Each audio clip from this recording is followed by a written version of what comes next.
The Rangers legions were confident this would be the day. Graves does very well on that. Easily taken by Woods again. It's a dangerous ball by Woods. Oh, great save and a great effort by McAnally. Preston. Nicely back. Oh, the great save! Marvellous effort by McKinlay.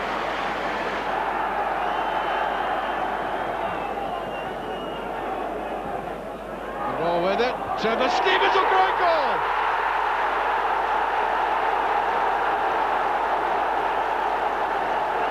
Oh, that was a superb goal by the man who I think has been the outstanding player afield. And watch the way he clinically finished that off. And there it goes. Rangers are the champions.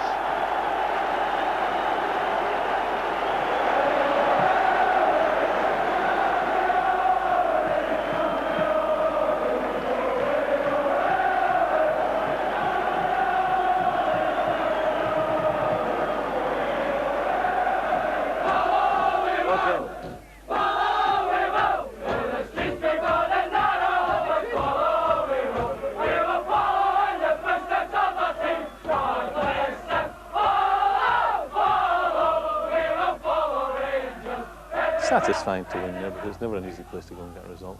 And of course, the fact that we won the league there, and people say it's far better to win the league at home. I'll settle for winning the league anywhere, anytime. Was it work rate that turned that championship round, or was it inspiration? I think it's both, David. I don't think you can win the championship just with sheer hard work, the same as you certainly will not win a championship with just inspirational players. It has to be a blend, it has to be a mix. And I felt last year we got a nice blend of that. You know, we had like Spackman come in and work his tail off. You know, Mark Walters doing the magic on the wing, Morris and Alistair putting the goals away on a regular basis. And of course the easy part to forget is your goalkeeper. Last year we break the Premier League goals against record, and the goalkeeper and the defence must take great credit for that. You know, Gary Stevens, Richard Goff, Stuart Monroe was outstanding last year. People look at Gary Stevens and say, you know, maybe his use of the ball should be better, but for me, I don't think there's a better defender playing anywhere in Britain today.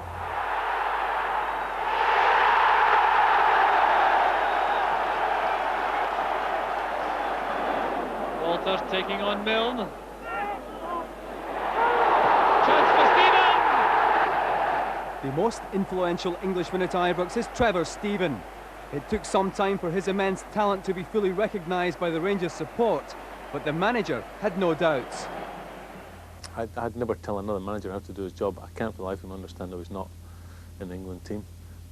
He's a player who possesses a great deal of ability. You know, he's got great flair, but that's not his strongest asset. His biggest asset is that he's willing to work and work all day for the team. And he's a modern footballer, great attitude to the game, not a problem at all, pleasure to work with. And you're right in saying that our supporters were slow to warm to him, and I can't understand that, because I think he's a player that, if you know anything about football, there's something in Trevor Stevens' game that catches the eye. Like I said, whether it's a work rate or whether it's the fact that he can take people on, play good balls in, long or short. There's something about his game that I think would appeal to most people. I have no doubt that Trevor Stevens was a bit anxious about coming to Scotland. I know Trevor very well, obviously, for our Everton days together. I also know his qualities, which were quite breathtaking there. But I do think he has improved as a player. I think he's grown up. I think playing in Scotland has helped him. It's helped him in respect that Scottish football is very much a quicker game, but his skills have still been able to be displayed in this quick-paced game.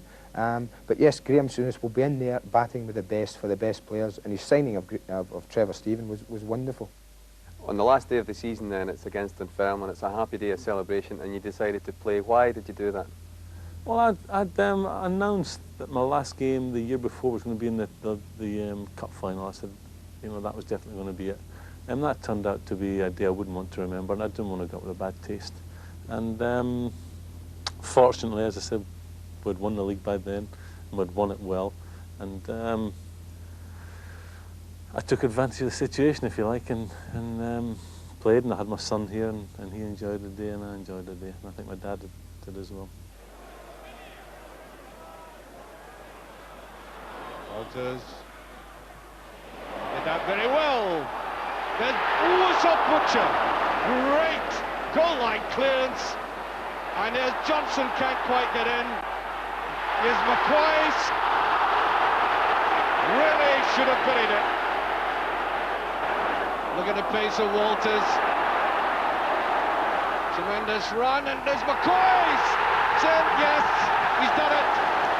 By the law of averages, the number of chances he's had, he gets to the end of that quite superb run by Mark Walters. 1-0. Trevor Stephen had come back as he normally does, and away he goes. Gives it a great end to the season, that's well weighted. The goalkeeper is after it. Johnston! He was well covered. Nice move indeed by Rangers, good football. Crowd lapping it up. Now Walters. Oh, that's really fluent. And Graham Souness is about to come on to play his last competitive senior game of football after a career stretching back to 1970 when he signed as a teenager for Tottenham Hotspur.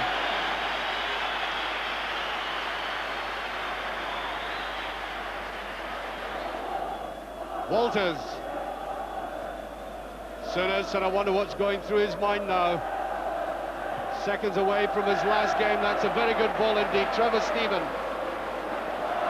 Well, Johnson is on the inside, there he is. On towards David Dodds, oh yes! A very good goal indeed. To wrap it up, seal the day, and put Rangers, the supporters, the manager on the field in right battle for the champagne.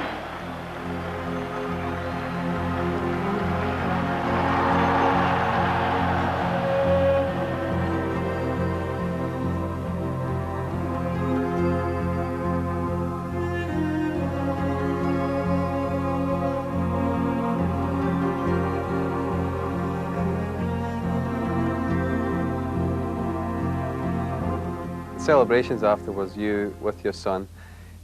On a personal level, did that sort of bring home to you some of the things you've sacrificed for success in football? You know, I believe that no matter what business you're in, there's sacrifices to be made. I wouldn't say sacrifices, my problems in my personal life involving this club have been well documented. It's not something I want to go into, but I believe in life, David, if you're going to succeed at something, there has to be sacrifices all along the line. I sacrificed a great deal when I was a player, in social terms, if you like. But they've all been worth it. That's a very sad chapter in my life, but it's not one I wish to discuss publicly. Are you a workaholic? I would think people who are close to me would say that about me. I don't see it that way, though. I'm very fortunate. I've got the job I've got. I think 99% of managers in Britain today would want to swap with me.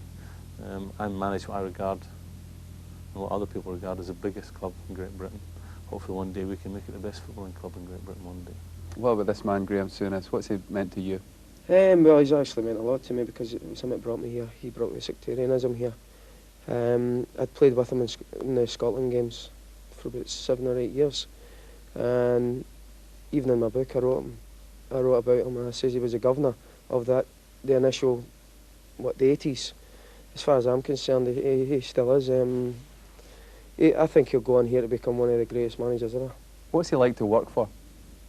Well, he's hard. He's very hard, as a few players will tell you. I've actually came across him maybe once or twice, and it's been very, very hard. But at the end of the day, we're here to do a job. He's there to manage us, and we've got to toe the line.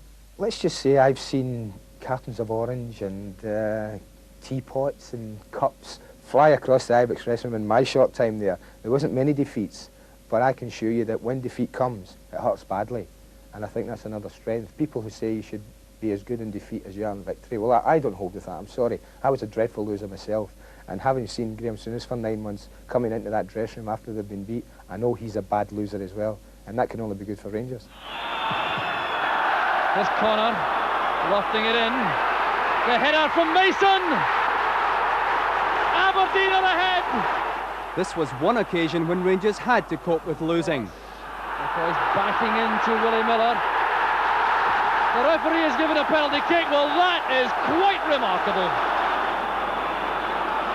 The referee insisting that all players stay out of the box. Here goes Walters against Snuggers.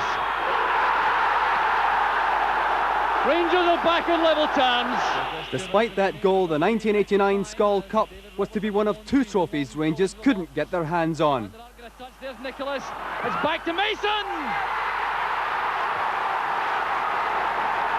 That was our first consecutive final, and I mean, to get to a final, it's great.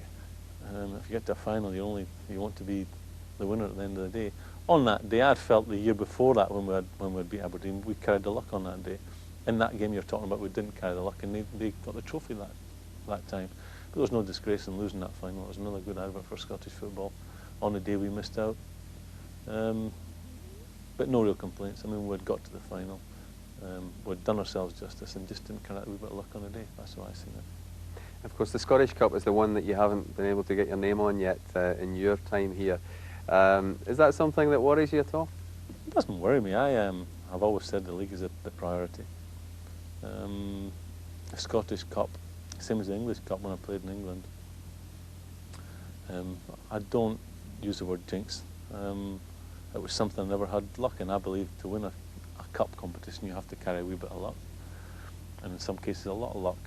And in that particular competition, since I've been managing this club, we haven't had too much luck in it. Well, in that particular competition earlier this year, it was Celtic who put you out. When you were drawn against Celtic, were you apprehensive about that game? No, I'm confident about the Celtic games because I know my players will be up for that. And I believe if my players perform, then we're capable of beating anybody in Scotland. So what went wrong that day at Parkhead? Again, I think the element of luck involved. You know, it was a scrappy goal which might have been offside. But that's the way football goes in the cup competitions. You know, you get one bite of the cherry and there's no way back. And on that particular day, they carried a bit of luck, and we didn't. But as I say, that's football. Here's McCoist. Eased off the ball by Paul Elliott.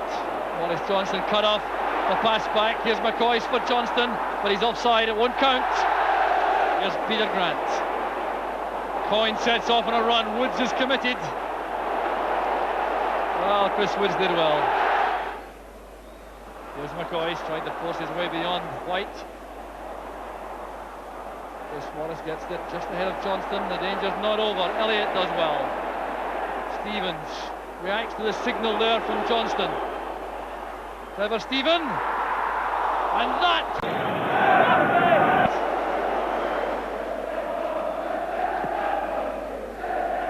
So the first half drawing to a close with Celtic on the attack again. Here's Tommy Coyne. Sideways to Jakinovski. Here's Joe Miller. There's a great chance for Celtic. 1-0 to Celtic. Tommy Coyne and Joe Miller both claim the goal. Tommy Coyne set it up. Look at the pass here from Jakinovski. Brilliantly wide there to Joe Miller. He has the shot. It gets away from Chris Woods. And it's Tommy Coyne who claims the goal. Here's McStay. Jakinovski. He has Galloway free on the left. Rangers with a lot of players forward. There goes Galloway. Good save by Woods. Grant touching it on. There's Miller. Now McStay. Jakinovski calls for the ball on the left. Grant gets it on the right. That's for Walker and Jakinovski coming in. A magnificent save by Woods. Well, perhaps the best flowing attack of the match. But there goes the final whistle. Celtic have won. Rangers are out of the Scottish Cup. So Celtic go on after beating you 1-0, go on to the final and they played Aberdeen. When it went to penalties, is that something that you have any strong views about when you were watching that game? No, I think, unlike a lot of people, it's not a status. A lot of people criticise the World Cup as well, games being decided on penalties. But, you know, it's sudden death, it's excitement. It's entertainment of a type. I don't think it's a perfect answer, but I certainly can't come up with a better way of deciding the game other than the replay. And now the task for Celtic is entrusted to Anton Rogan. The young man praying there, the Celtic supporter. The Aberdeen fans trying to make life difficult for Anton Rogan. And it's a magnificent save from Theosfelders. It might win the cup for Aberdeen. Brian Irvin has the task of winning the cup for Aberdeen. Aberdeen have won. It's Brian Irvin who wins the cup in the end for Aberdeen. So the Dons win their second trophy. But it was Rangers who had the satisfaction of raising the championship flag on the opening day of the new season. Inevitably, Rangers had introduced more new faces in the close season, and one of them made his mark early. Hateley through the middle. Brown pushing up on the left to take the pass from Spackman. That's towards Hateley!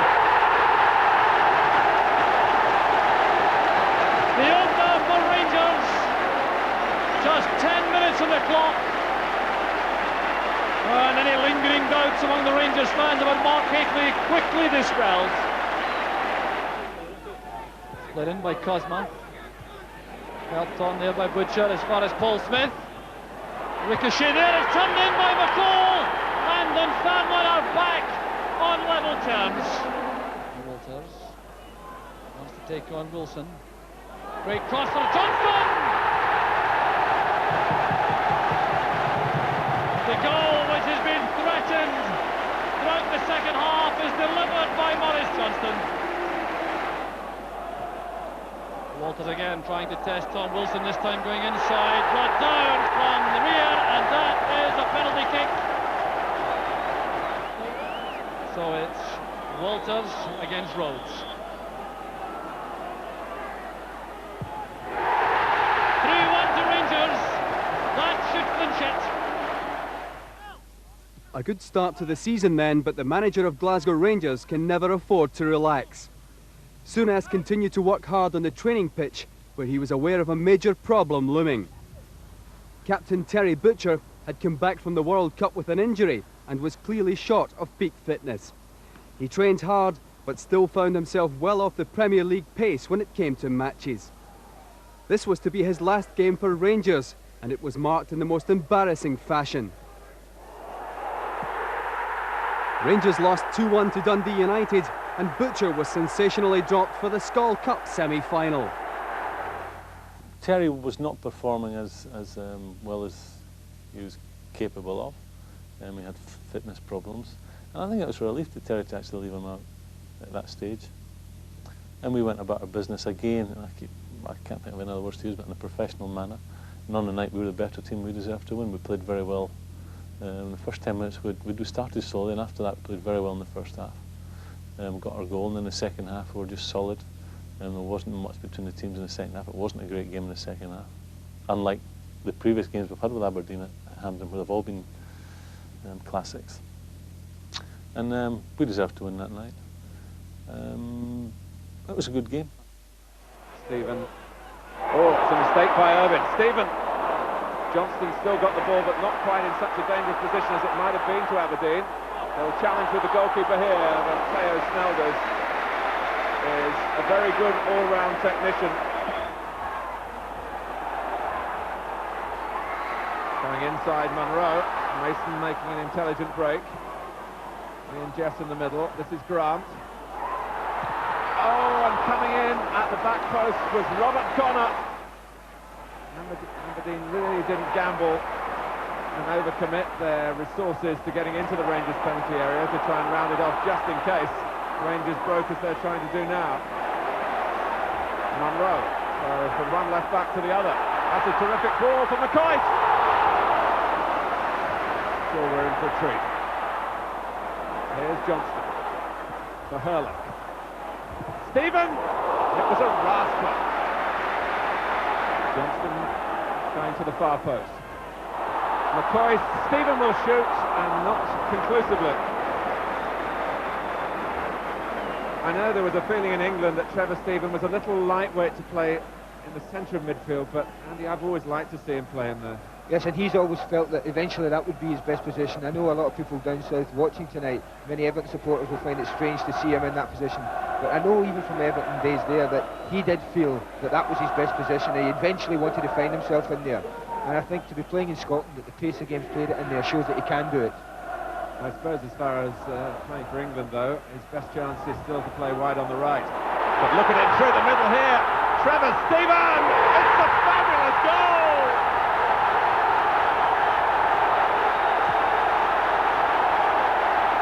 And that gives him all the evidence he needs to say, play me there. That's what I can do for you. Well, isn't it nice? Isn't it nice? I don't think Aberdeen will say, but isn't it nice when you say that somebody has proved that he can play there? Within 30 seconds he shows us exactly what he's capable of. I mean, first of all, what he does show us is grit and determination in this position here, Martin. You wonder what's going to happen. He's crowded out, it looks like, but he shows all the strength and determination to fight his way through. And at a time when he needs cool head and cool finishing, that's what he produces. Stephen picking another pass shrewdly.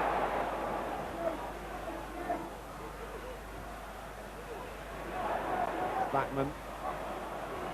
Hardly need to have to tell you who played that pass to Gary Stevens. McCoy! Well, he had to take that quickly, and Snelders actually thought that it was going further to the goalkeeper's left. In the end, it went straight at Snelders as he committed himself. Mason, that's a fine ball. Jess is in the middle as Bet looks for him. Ian Jess coming in, just forced him wide. Grant. Van der Ven is there as well. Here he is, and Woods finally saw a shot coming towards his goal, which he was able to deal with. Stephen. Free, waiting for the cross. Walters is one of them. Oh, and it nearly wriggled in. And Brown. Oh, and Woods has lost it. Goodness me. It's a goal kick, but it so nearly was a goal. Well, a night of real talking points, starting with the Rangers team selection. But when we got onto the pitch, a goal to savour has won the second Skull Cup semi-final for Rangers by Trevor Stephen. It came after half an hour. Sweet satisfaction for Rangers. Revenge over Aberdeen, who grabbed the Skull Cup from them 11 months ago. So a place in the final for Rangers, but the end of an era at Ibrox. The following day, Butcher left the stadium, playing down any disagreement with the manager. But it was clear that being dropped had dented the pride of a man who'd been Rangers captain courageous for 4 years.